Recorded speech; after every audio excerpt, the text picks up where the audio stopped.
Antonio. Se habló mucho en esta brutal campaña del miedo que se le hizo a Javier Milei, entre otras cosas, uno de los miedos que más se quiso generar, aparte de la democracia está en riesgo, es no tiene estructura, no tiene gobernadores, no tiene estructura en el Congreso. Y a vos te toca precisamente el papel del Congreso. ¿Cómo imaginás un espacio de Javier Milei dentro del Congreso? Porque además escuchándolo a Javier Milei en todas las entrevistas previas, no sé si el 10, pero el 11 van a entrar una cantidad de proyectos centrales que hay que debatir y aprobar en el Congreso. Bueno, Javier había hablado, sí, sobre las sesiones extraordinarias, que creo que merece la Argentina y necesita la Argentina con urgencia. Primero te diría que toda gran travesía empieza por el primer paso. Me parece muy saludable el hecho que después de tantas décadas no haya una tercera fuerza, con lo cual eso me parece sano. Después hay gente que te pregunta cómo van a hacer si no gobiernan con mayoría en el Congreso, y generalmente hay una presión muy específica con eso. Parecería como que si solamente se puede gobernar tipo Rosas con la suma del poder público, que termina en las mazorcas y en las tiranías. Entonces me parece que algo que está pensado en la Constitución Nacional también es justamente esos balances y esos contralores de minorías y negociaciones. Me parece saludable. Ahora, ese primer paso ha sido una zancada fenomenal. Casi 40 diputados, 8 senadores. Me parece algo que, bueno, es inédito en la política mundial. Yo digo, a mis amigos le he dicho, con mis 56 años, siento que es como la última oportunidad que tengo para ver a una Argentina decente y próspera. Y tengo el privilegio de estar en cierta manera en la cocina y apretando botones, de manera, te imaginas, con el espíritu y la responsabilidad que me tomo esto. Dicho esto, veo que también con la fractura virtual que ha tenido Juntos por el Cambio, que se sabía, hoy estaba corsetado, había mucha efervescencia ahí, dónde se iba a ubicar cada uno, creo que van a apoyar, de hecho lo han hecho, con una nobleza muy grande. La incondicionalidad es fuera de lo común en la política, nos ayudaron a fiscalizar, con lo cual yo les agradecí personalmente, estuvieron en el búnker ahí, Ritondo, Petri, Lombardi y demás, les agradecí personalmente. Y esta incondicionalidad de no estar negociando cargos y todo, le da el oxígeno a Javier, incluso en declaraciones recientes han dicho, el Poder Ejecutivo lo define Javier. Lo cual a mí, a título personal, me parece que hay mucha gente valiosa como para integrar. Por supuesto no depende de mí, pero creo que es gente valiosa porque converge en el tema que está pidiendo el electorado hoy, que es bajar el gasto de la política, que todos los días que viene un laburante que tiene 3 laburos, se toma 14 colectivos, llega a su casa, está el Estado esperándolo en la entrada para robarle el 70% de lo que hizo. Entonces eso no va más. Y hay que descomprimir el peso de la política que hay en el sector privado, que es fenomenal, para que después eso florezca y pueda recibir el capital humano que hoy está totalmente desperdiciado en los planes sociales y más. Pero primero tenés que seguir un criterio de secuencialidad, como dice Javier, por las restricciones que hay estar en el 5º subsuelo del infierno.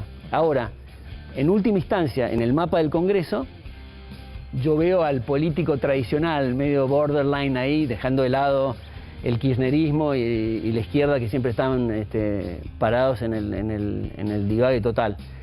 Ese político, si tiene una lectura, sabe que la opinión pública, las ideas, te llevan puesta a la política. Si querés mantenerte en la ola política, tenés que leer eso, con lo cual yo lo veo que también se va a integrar en cosas de la reforma. Yo creo que van a entrar, por lo que dijo Javier Milei, reforma laboral, reforma tributaria, sí, señor, sin duda, bueno, y después tener la reforma monetaria. Ahora, son reformas que requieren mucho apoyo legislativo para ser aprobadas. ¿Con quién crees que vas a contar? Bueno, con este grupo de gente que creo, no he hecho la cuenta y las matemáticas y el Excel, porque no se puede saber, y esto de hablar también de qué bloque van a integrar, no me suena muy democrático. Yo creo que cada uno es fiel a sí mismo, y esto de votar en bloque, estas cosas, la verdad que no me resulta mucho, pero yo creo que el factor común, el punto común de saber que hay que bajar el gasto de la política, que hay que bajar impuestos, que hay que modernizar el sistema laboral, que hoy justamente las mal llamadas conquistas sociales es en perjuicio de los trabajadores, porque en realidad, si creemos que, esto es lo que no entiende la izquierda, si creemos que el trabajo es un factor escaso, no sobrante, tenemos todo por hacer, somos imperfectos. De manera que, ¿cómo puede ser el tema de desempleo? En un mercado libre no tendría que haber desempleo. las conquistas sociales, los salarios mínimos son los que crean el desempleo. Te doy un ejemplo. Suponete que viene un sindicalista y a sus afiliados le dice conseguir la conquista social del siglo. 200 días de vacaciones por año. Todos festejan y todo, pero se quedan todos desempleados. Lo mismo pasa con el salario mínimo. Ahora, después es decir, no, bueno, vos vas a los salarios miserables. Bueno, eso es distinto.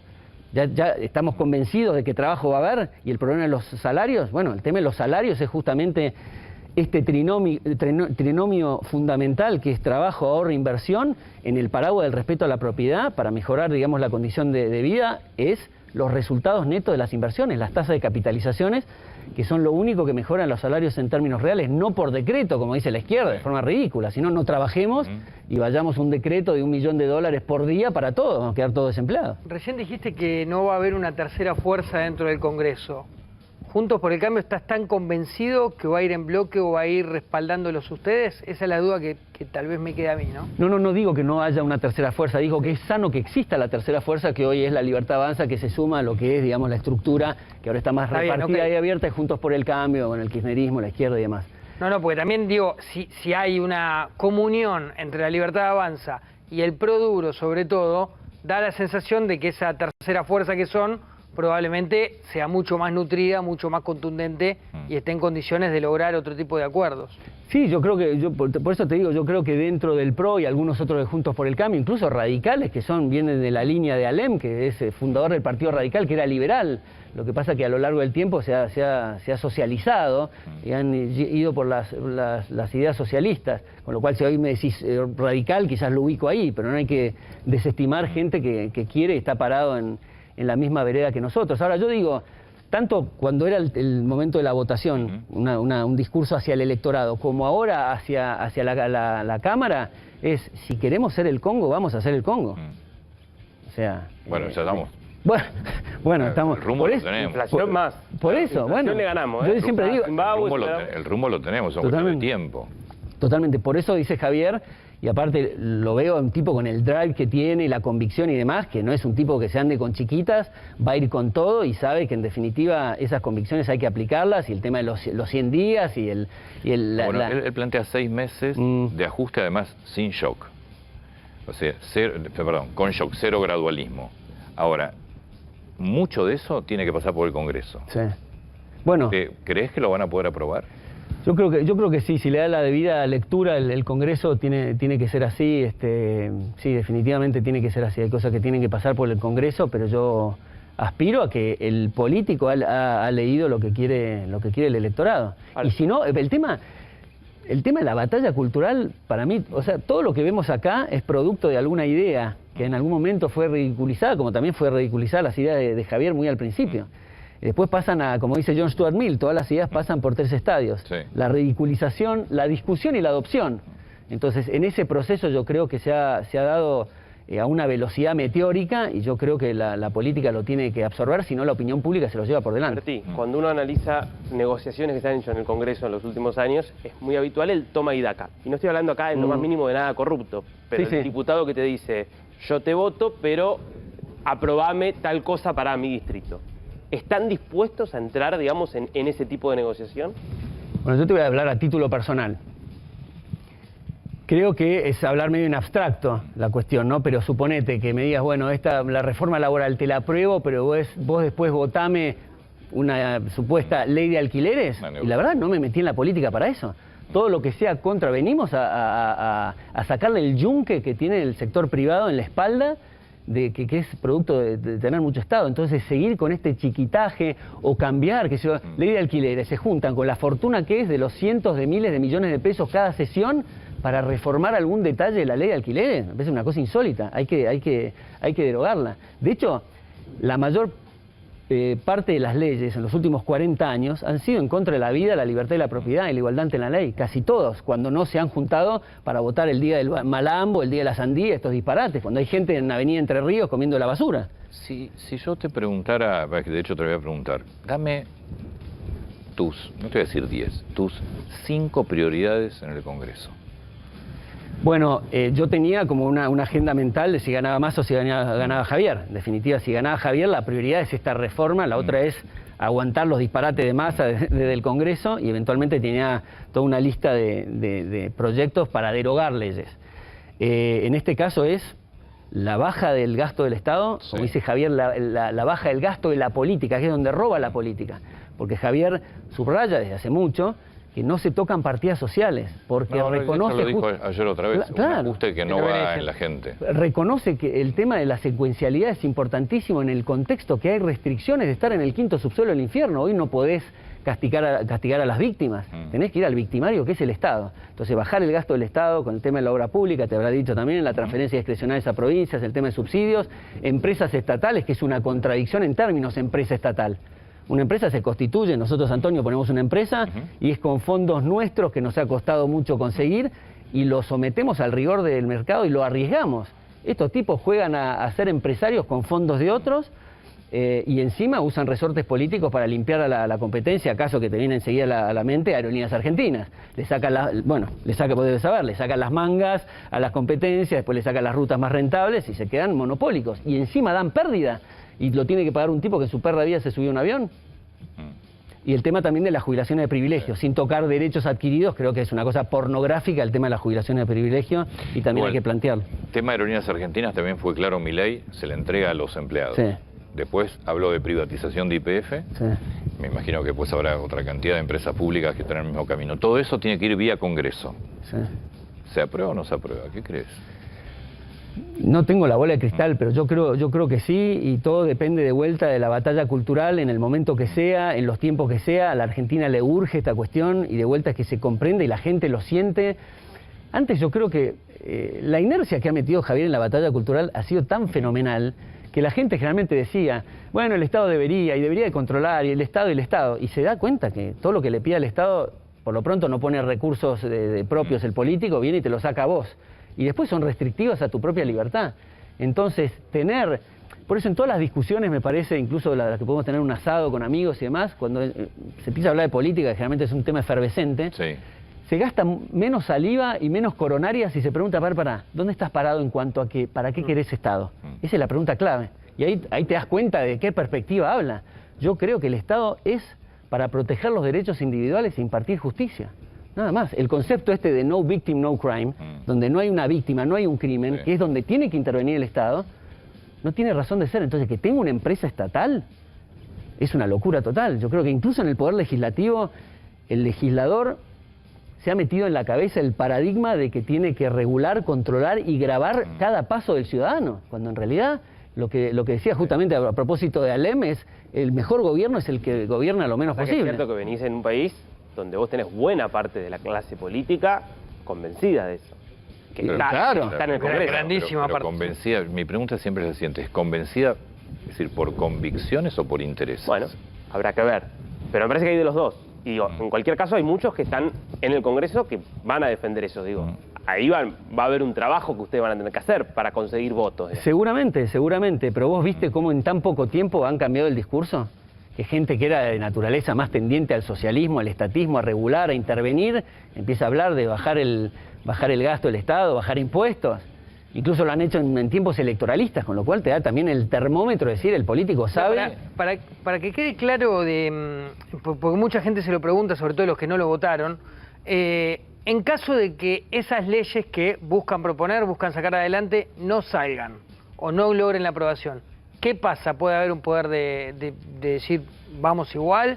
Porque hay mucha gente que plantea que vienen a sortear o a surfear el Congreso en caso de que no se apruebe, que Milei puede directamente avanzar con una serie de decisiones. ¿Decisiones vos decís de UNU y esas cosas? No, perdóname. Privatización. Con nosotros, Sí. plebiscito. Sí, claro. Lo ha planteado, es verdad. Claro. Planteado. Eso es un tema también que transmite al Congreso dónde está parada la gente, en definitiva a quienes representamos.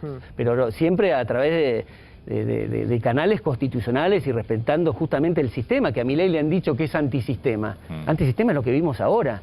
Javier justamente viene a proponer volver a la Constitución. Imagínate cuán lejos estamos de la Constitución para que digan que es antisistema. Berti, ¿a quién quisieras como presidente de la Cámara de Diputados? No sé, particularmente no. Se habla no de lo he pensado. se habla de Randazzo. Sí, por el tema de la sensibilidad de la línea del poder, ¿no? Se habló de la negociación que tenés que tener. Se habló de Berti también. Se habló de Berti también. Nunca lo escuché eso. Bueno. Lo estás escuchando ahora. No, ahora últimamente está sonando más los Randazzo y Ritondo. Ritondo y Randazzo, por ejemplo. Más allá de la presidencia del bloque, digo la presidencia de la Cámara. Yo creo que lo que resuelva Javier con la gente que lo asesora eventualmente y el criterio que quiera tomar va a estar bien, y la verdad que todo lo que hizo hasta acá fue bastante bien, así que creo que va a ser un buen criterio para proceder. Vos planteaste antes que una de tus prioridades también era la idea de derogar leyes. Ley de alquileres lo dijo el propio Milei. ¿Qué otras leyes crees que habría que derogar? Y bueno, tengo una lista ahí en la computadora que es infernal, pero de la parte del asunto comercial, de la ley de alquileres, ley de góndolas, todo lo que traba al sector comercial. Si te fijas, te doy un ejemplo de la ley de alquileres, que ese es el concepto que ilustra creo que todas las leyes que hay. Son dos personas que se ponen de acuerdo en un contrato libre y voluntario, como el espíritu de Beres Arfield, que decía, bueno, lo que rija el contrato de las partes, eso es ley. Pero viene el Estado, cuando se ponen de acuerdo, viene el Estado y dice, no, eso es injusto, tengo que intervenir yo, y empieza a regularlo. Y se empieza ahora a considerar, no modifiquemos 3 años, y es una maraña fenomenal donde está pagando el contribuyente lo que sale esa sesión por un disparate. Hay que derogarlo, o sea, no te metas donde hay acuerdos libres y voluntarios, solamente tiene que intervenir el gobierno cuando hay lesión de derechos. El planteo es, vos inquilino, vos propietario, ustedes negocian libremente si es a 5 años, a 1 año, a 6 meses, a lo que fuere. Y de hecho lo están haciendo ahora, donde conectás y hay acuerdos, es donde hoy no se respeta la ley para nada. Exacto, donde hay confianza entre el inquilino y el propietario, y le dice, che, loco, esto es un chiste, estas cosas no te convienen a vos, sé que si las tenés que hacer me vas a trasladar el precio a mí, etcétera. Tenemos confianza, y por ahí hay gente que ya venía alquilando de antes, ¿viste? No le da bolilla a la ley y van por la suya, como como debería ser. Y todavía no ha pedido disculpas, bueno, los Lipovetsky, la gente que fue artífice de esto, Gervasio Muñoz, que sigue apareciendo por todos lados con el tema de inquilinos agrupados. Tiene un interés particular de un lado, el problema son los Sí, alquiladores. y hasta incluso me parece que también tiene una agenda ideológica. Es probable, hay muchos proyectos que tienen que ver con lo ideológico, sin duda. ¿Qué otra cosa derogarías? Digo, proyectos que te cambien realmente la vida diaria, que hayas visto. Bueno, una que salió ahora, hace poco, que hice un comentario porque me preguntaron el tema del aborto, que yo ahí, por supuesto, aclaro que me pongo bajo el paraguas de la Libertad Avanza y las prioridades que tenga Javier respecto de esto, pero la verdad que me preguntaron el otro día y, por supuesto, estoy parado en el mismo lugar que siempre estuve parado. Me parece que es de trogloditas tener una ley del aborto. Estamos discutiendo que la tasa de interés y las LELIQs, y estamos descuartizando chicos en el seno materno. Me parece que ya se ha probado, y no es un tema religioso para nada, me parece que es un argumento muy débil, se ha probado que la concepción y la vida empieza justamente en el momento de la concepción, donde se unen los dos gametos. En acto son seres humanos. En acto son seres humanos con los mismos derechos que tiene la madre, un ADN distinto. En potencia, está en potencia de sentir, de que le late el corazón cuando lo desarrolle, que le aparezcan los deditos, que nazca si ve la luz del día, y nosotros también estamos en potencia de ser ancianos, en potencia pero en acto, desde el momento de la concepción, somos todos seres humanos. ¿Son debates para dar de entrada a esos? ¿O pensás que en todo caso necesitan instalarse, resolver cosas más puntuales, más de fondo, como lo que tiene que ver con lo económico? Yo por eso te digo, ahí me pongo un poco en la agenda de Javier, sé que tiene muchas cosas, muchos flancos, y lo que decía Javier me va a parecer bien. Yo te digo simplemente que me parece que si queremos llamarnos sociedad civilizada, bueno, la verdad que el derecho a la vida es el derecho más fundamental, mucho antes que el derecho a la libertad y la propiedad, pues sin vida no tenés nada. Tenés muchas sociedades civilizadas europeas que lo tienen aprobado. Bueno, pero yo me refiero a civilizada, es decir, en el marco de esto que estoy planteando, que estamos diciendo, hay gente que por ahí te dice, Berti, esto no es la oportunidad, hay chicos que se mueren de hambre, bueno, y otros chicos lo están descuartizando, entonces no se ve esa proporción. Ahora, de vuelta, me parece que puede haber otra agenda y llegado el momento oportuno de la política plantearlo, pero creo que es un debate que se Desde lo civil, ¿hay algún otro tema más puntual, más allá de aborto, que a vos te haga ruido, más allá de lo que opine la Libertad Avanza como bloque?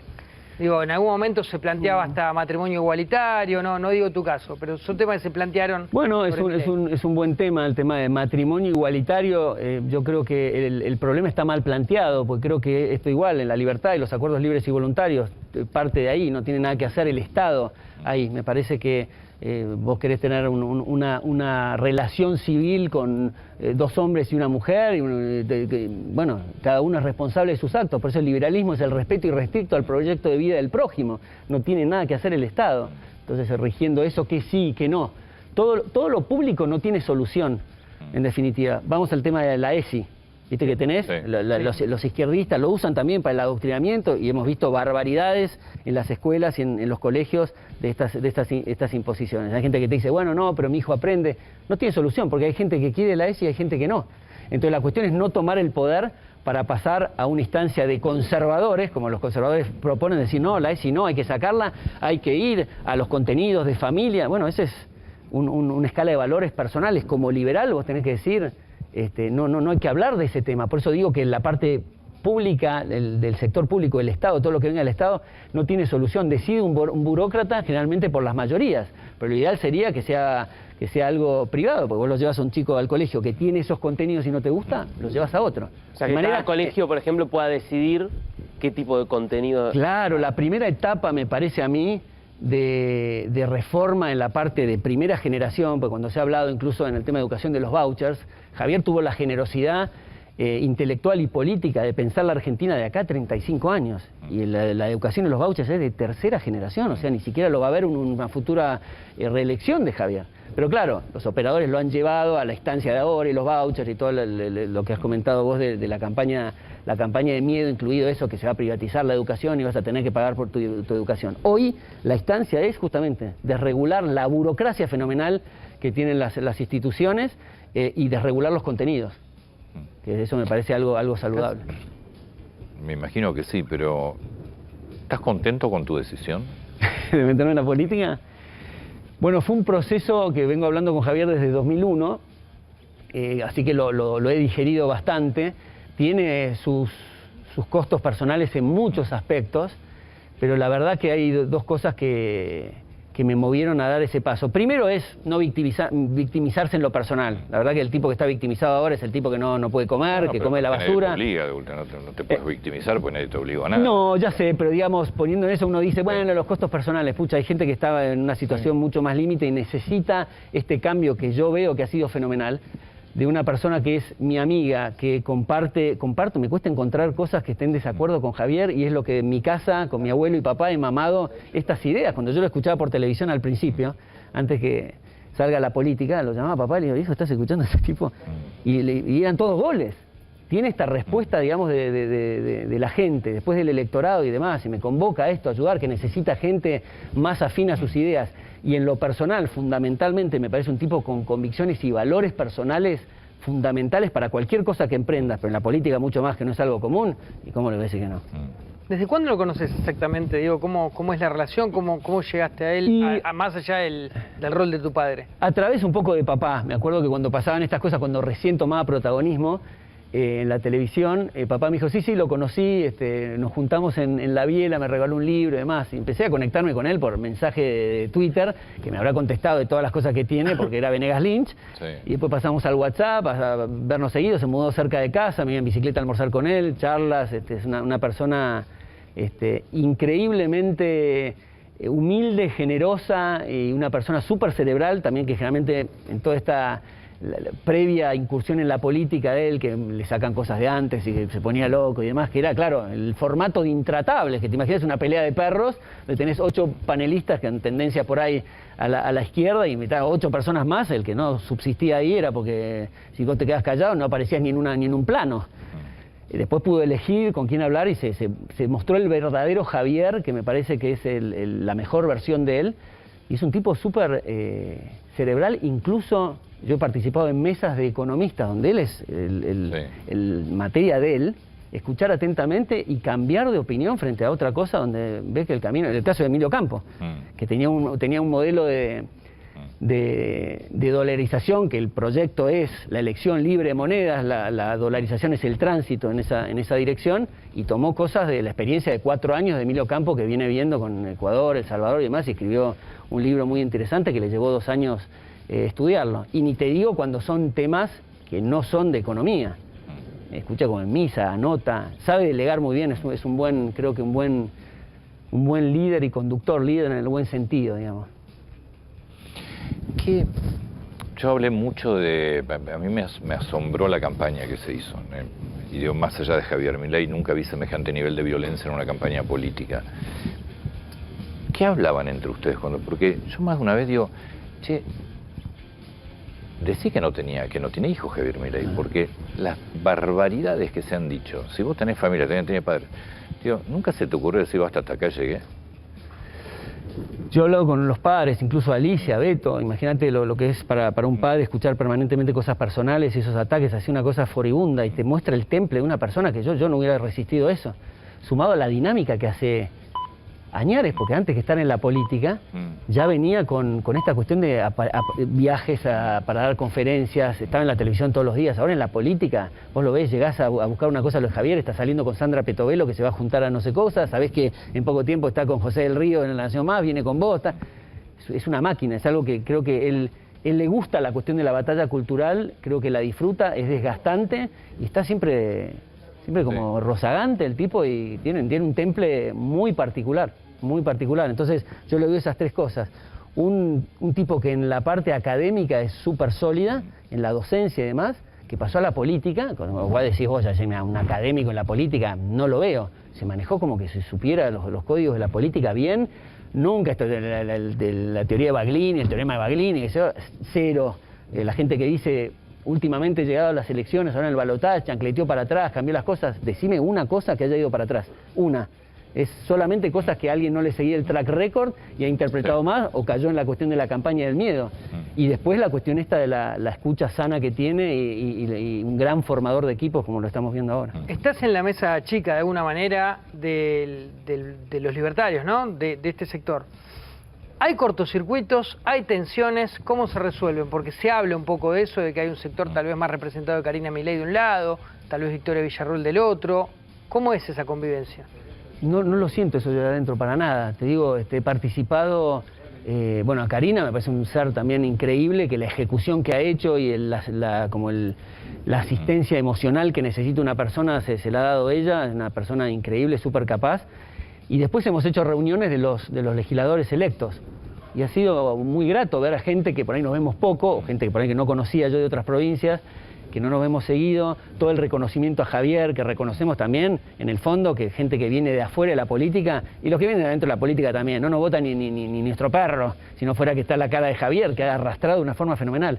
Entonces creo que todos coincidimos, una responsabilidad muy particular en cuidar el capital político que ha trabajado Javier y nos ha encomendado. Esto no quiere decir tener un guión, un discurso. Somos liberales, como dice papá, no somos manada, cada uno tiene su propio pensamiento, pero confluimos en este concepto del respeto a la vida, la libertad y la propiedad y la igualdad ante la ley. Eso es lo que va a cambiar la Argentina y lo va a hacer un país próspero. Berti, muchas gracias. Gracias, Antonio. Gracias por el tiempo. Gracias. Esperemos, yo digo, por el bien de la Argentina, ¿no? Que las cosas funcionen y que todos aquellos que quedaron del otro lado también entiendan que hay que empezar a ayudar, porque si no nunca...